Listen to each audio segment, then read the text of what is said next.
Hey guys, today's story is about a paid DM. My friends and I had finished a game that I was running in the beginning of March. Naturally, I wanted to have a turn at being a player this time around. The problem, however, was that no one else in my friend group felt like stepping up and being the DM, so we started to keep an eye out for games on Roll20's looking for group board.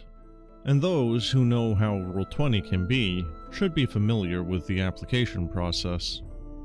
Games that are free to play get swamped with applications within hours. You're just one out of 20 to 40 other people throwing your names into a hat, hoping to be arbitrarily picked. Then you have the pay-to-play games, which get far fewer applications, and it's like $15 per session to run a module. These games tend to be revolving doors where it's a different group every week, picking up where the last one left off. And I wanted to play a campaign start to finish, so I tried to weed out ongoing campaigns from the ones that were just starting. I found something new and interesting based off the description.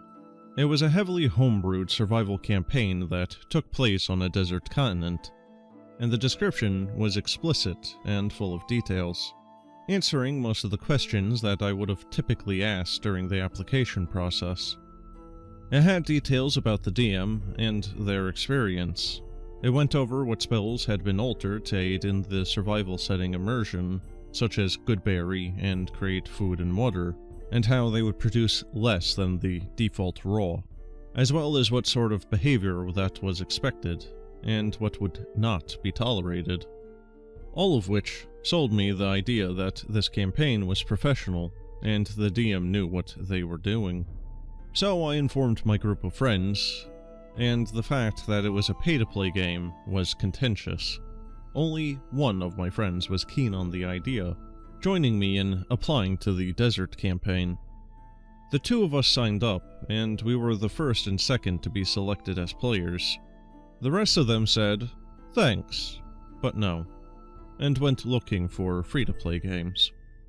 2 weeks went by and a group of 5 players formed.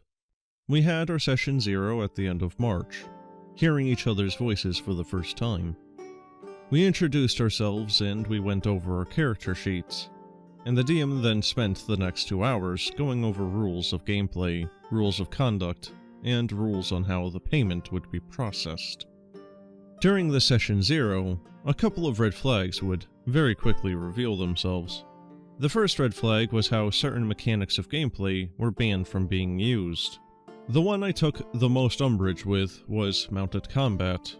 However, it wasn't just mounted combat. It was also the Find Steed spell, buying a warhorse or camel, the druid's wild shape, having a cavalier fighter, or essentially anything that could get onto a larger fast creature and fight while mounted was banned. And when discussing characters with my friend, we specifically designed our characters to work in tandem. A goblin druid of the moon and a goblin wild magic barbarian. We were considering wild shape mounting shenanigans to allow the barbarian to go ham swinging recklessly while on a camel or something. And to repeat, the entire continent was a desert. Rolling hills of sand, which bring to mind fantasy settings like Arabian Nights, Dune, and Mad Max. All of which, have vehicles. Be it a flying carpet, a camel, a giant worm, or awesome battle cars. Granted, I'm something of a DM myself, and I've been on the receiving end of conjure animals, summon giant owls, mount the frickin' owls, and ruin the GM's plans. So, at this point in time, I chalked it up to the DM having a bad experience with something similar in the past. So I held my tongue and sought out a second opinion, making sure I was not the jerk. And the answer I got was basically just, talk to your DM. If it's not worth it, then leave. Now, I'm a good player who respects what the GM has to say, so I accepted her homebrew rules and would abide by them of my own volition. Now, the second red flag was a problem player. In the days leading up to Session 0, On Discord, in the text thread, they were passive-aggressive to everyone, criticizing others for not playing optimally and using language to imply that they were better than us. In particular, they prodded me and my character because they wanted to be a druid of the shepherd, while I was already a druid of the moon, being the first party member to have been accepted. So I told them to shove their opinion where the sun don't shine, and to either deal with having 2 druids in the party, or just play something else. In the session 0, they would rebuke the DM's checklist of rules with, "Well, what if X happened?" For example, when the DM said, "I will not tolerate any racism in or out of character. Orcs, goblins, Yuan-Ti, and other monstrous races are sentient people, and all cultures beautiful. You cannot play a character who is racist against another." But the problem player would rebut, "My character is reborn. So you're telling me that no one will treat a reanimated corpse any differently than their friends? Even though undead are a constant problem in your setting? No one will harass my character?"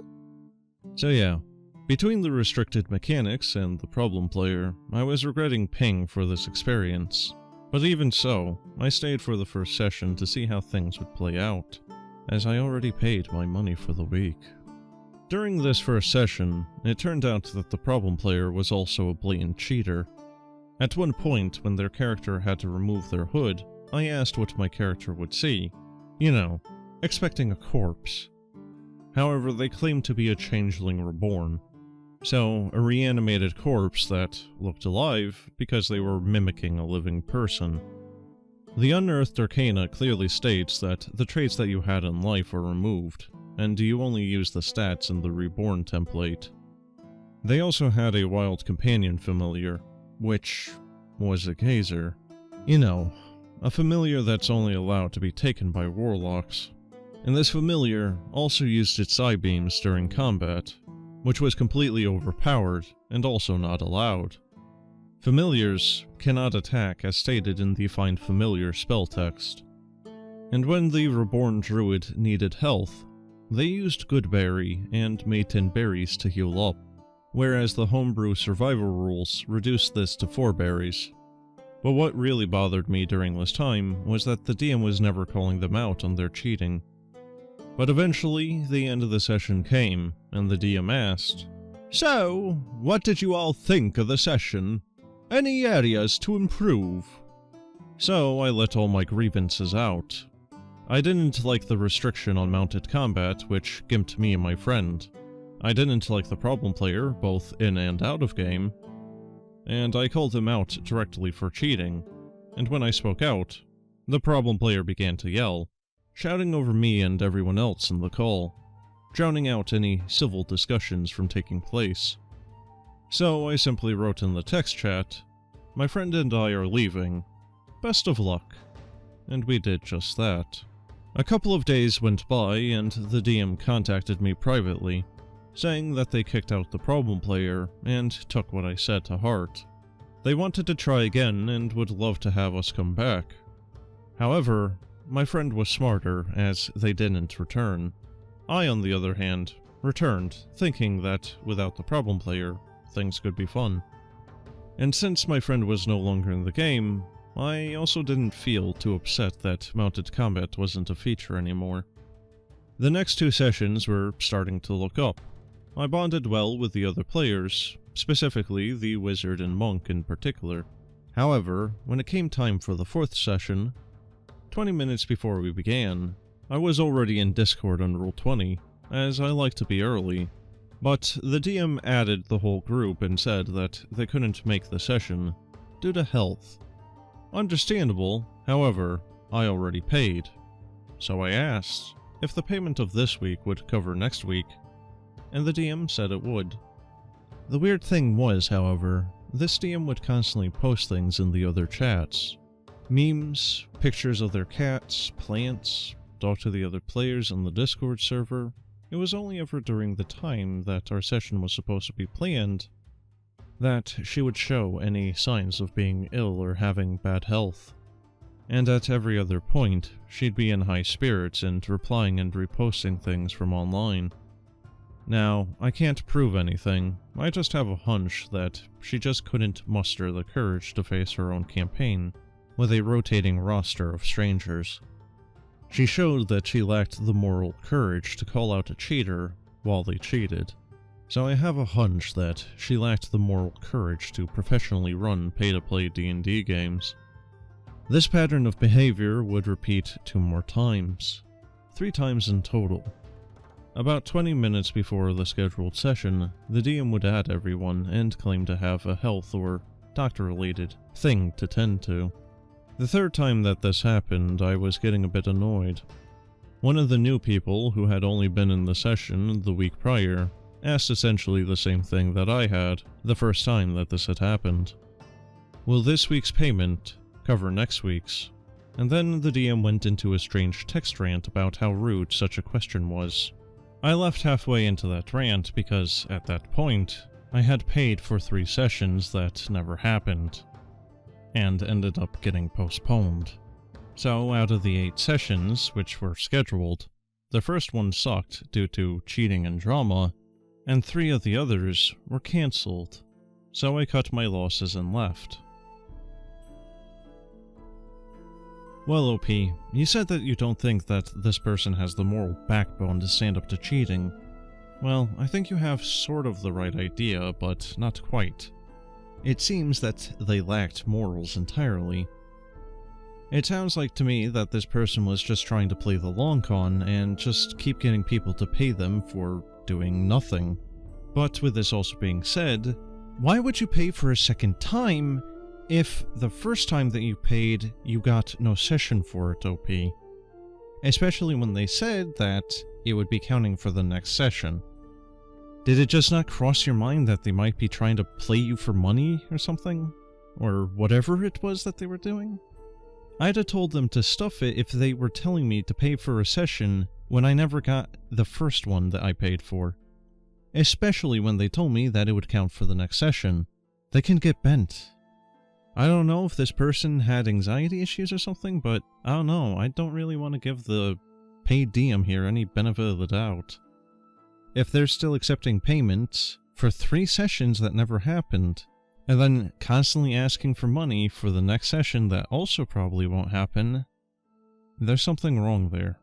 That's sketchy as hell. But yeah, that's the end of this story.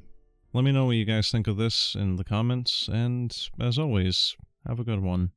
And don't pay DMs that aren't giving you sessions.